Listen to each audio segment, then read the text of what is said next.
Hello à tous et bienvenue dans ce nouvel épisode de podcast de Lemon Juice. On prend sa petite boisson rafraîchissante, son petit jus de citron et c'est parti. Aujourd'hui, on va parler délégation et toutes les fausses croyances ou les erreurs que beaucoup peuvent penser concernant la délégation.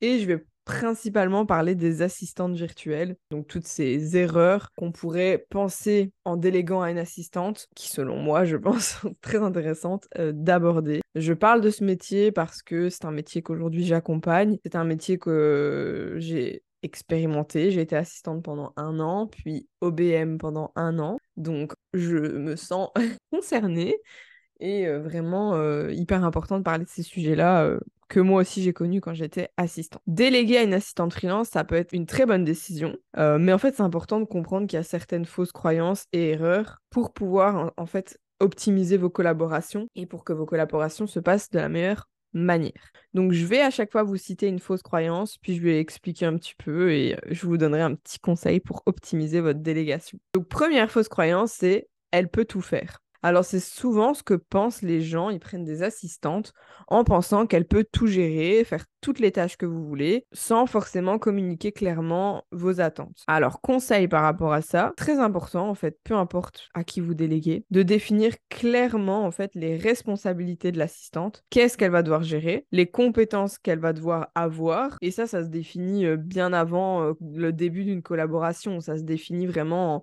en premier contact, en appel découverte, etc. On va vraiment définir en fait ce qu'on attend de l'assistante, les responsabilités qu'elle va avoir, les compétences qu'on attend de cette assistante et les délais aussi pour éviter les malentendus, bien évidemment. Donc voilà, hyper intéressant parce qu'en fait, toutes les assistantes n'ont pas les mêmes compétences. On est des assistantes dans différents domaines. Il y en a qui seront plus dans les lancements, d'autres qui seront plus dans l'administratif, etc. Donc c'est intéressant de bien préciser tout ça et demander si l'assistante, elle est OK avec ses compétences. Deuxième fausse croyance, elle sait ce que je veux.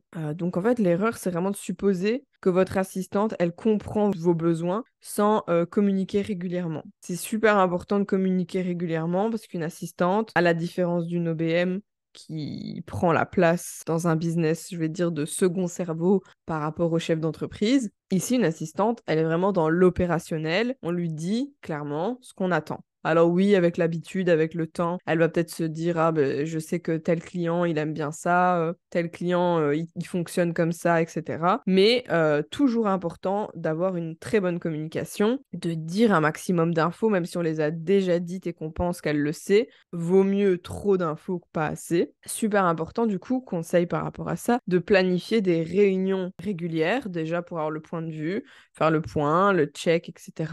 Partager les objectifs, parce que bah, si vous, en tant que chef d'entreprise, en tant qu'entrepreneur en ligne, etc., vos objectifs évoluent, bah forcément, il faut les communiquer à l'assistante. Et bien s'assurer aussi que bah, vous êtes dispo aussi pour cette personne. Donc bien s'assurer que vous soyez aussi dispo et qu'elle puisse communiquer avec vous quand elle en ressent le besoin ou si elle a besoin d'informations. Troisième fausse croyance, troisième erreur, elle peut commencer immédiatement. Alors, non. Une assistante freelance, c'est pas un salarié qui cherche un job. Une assistante freelance, c'est une chef d'entreprise.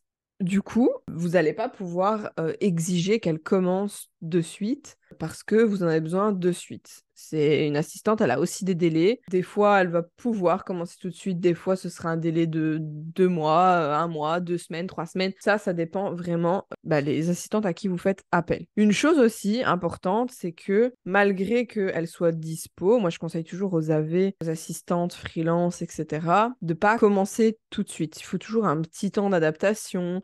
Faut pas commencer le lendemain. Il faut toujours en fait un petit peu de temps pour créer le contrat, créer le devis, prendre en main les différents outils, créer un espace de travail, créer un espace de collaboration, demander tous les codes, les mots de passe peut-être si vous avez besoin de mots de passe pour certaines plateformes, etc. Il y a un temps de préparation avant le début d'une collaboration qui n'est pas à négliger clairement. Du coup, c'est aussi très intéressant en tant que chef d'entreprise de donner un maximum d'infos à l'assistante à qui vous comptez déléguer des tâches pour qu'elle prenne connaissance et qu'elle arrive semi-autonome, entre guillemets, qu'elle n'arrive pas comme un cheveu dans la soupe. Donc on va lui fournir aussi des documents, on va lui fournir, je sais pas, votre vision, mission, toutes des choses importantes en fonction de ce que vous voulez lui donner, des détails aussi sur les outils que vous utilisez. Donc vraiment, en fait, il faut prévoir du temps pour ce début de collaboration, mais ça, on en parlera aussi dans une autre fausse croyance. Quatrième fausse croyance, c'est le manque de transparence financière. Donc, un petit peu, elle devrait être contente d'être payée. Et donc, l'erreur vraiment par rapport à ça, c'est d'ignorer vraiment la transparence sur les paiements et les termes du contrat également. Donc, ne jamais, en fait, dénigrer le prix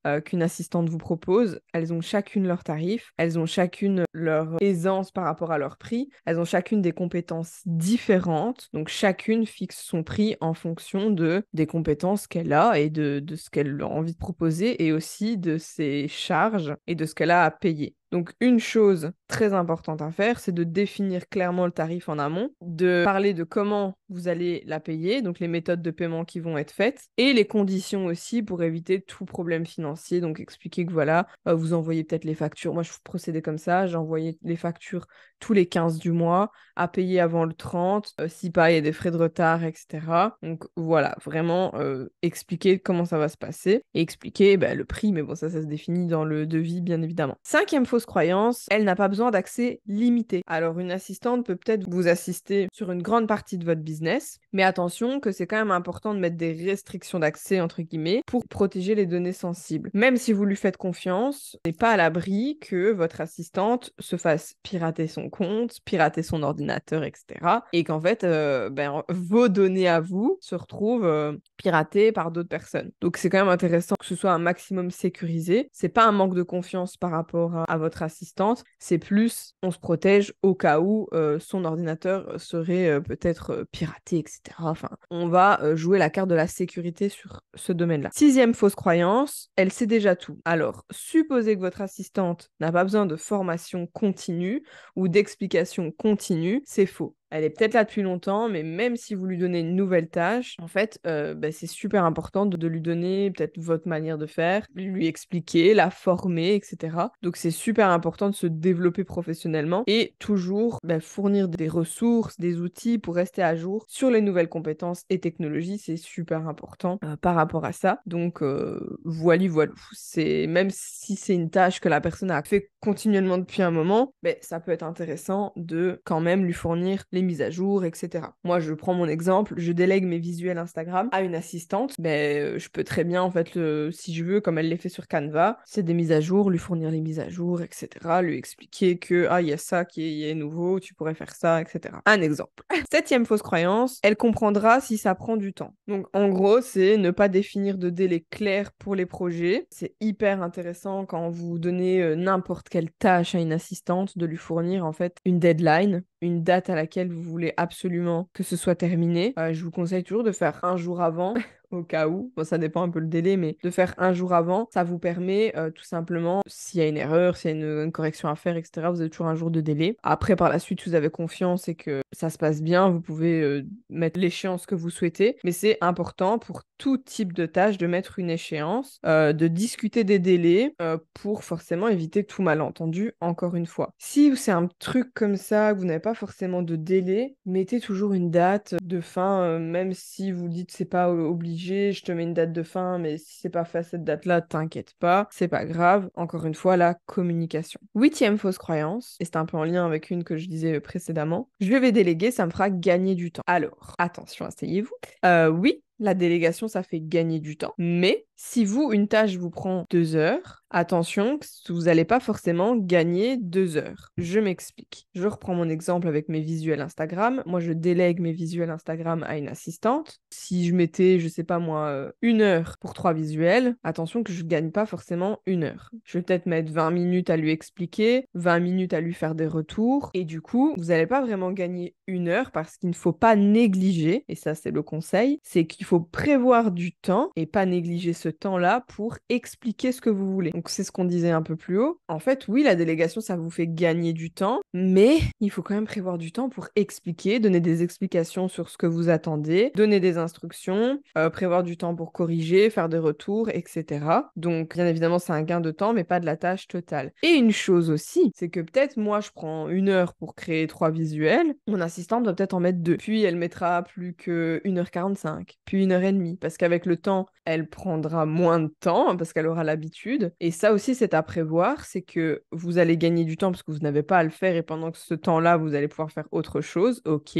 Mais il faut bien considérer qu'il y a toujours cette période de prise en main, on prend ses marques, etc., où il faut que votre assistante aussi, avant d'être autonome, il faut qu'elle prenne en main et elle va tatouiller peut-être au début sur certaines missions, etc. Mais ça, c'est vraiment en attente de voir comment vous fonctionnez, etc., avec vos retours, voilà. Donc, temps à prévoir aussi, c'est que votre temps n'est pas le même que les autres. Certains prennent plus de temps à faire une tâche, etc. Mais bien se rendre compte que, voilà, donc il y a du temps à prévoir, même quand on délègue. Donc, conclusion par rapport à tout ça, c'est important de reconnaître que la communication, c'est important. Définir clairement vos attentes en expliquant, etc., c'est important. Le respect mutuel aussi, une chose que j'aurais peut-être dû mentionner dans les fausses croyances aussi, c'est que votre assistante n'est pas votre moins un. Vous êtes au même niveau, vous déléguez des missions, ok, mais ça n'empêche pas le respect, ça n'empêche pas qu'elles sont aussi entrepreneuses, elles sont aussi freelance, elles ont aussi un business à gérer. Donc toutes ces étapes-là, toutes ces choses-là sont hyper intéressantes et essentielles pour établir une relation de travail cordiale, respectueuse, agréable avec une assistante freelance. Et s'il y a des assistantes qui passent par là, n'hésitez pas à me faire part aussi des choses que vous détestez dans vos collaborations, vos red flags, etc. Je serais curieuse de lire tout ça. Et en attendant, on se retrouve la semaine prochaine pour un nouvel épisode. Ciao!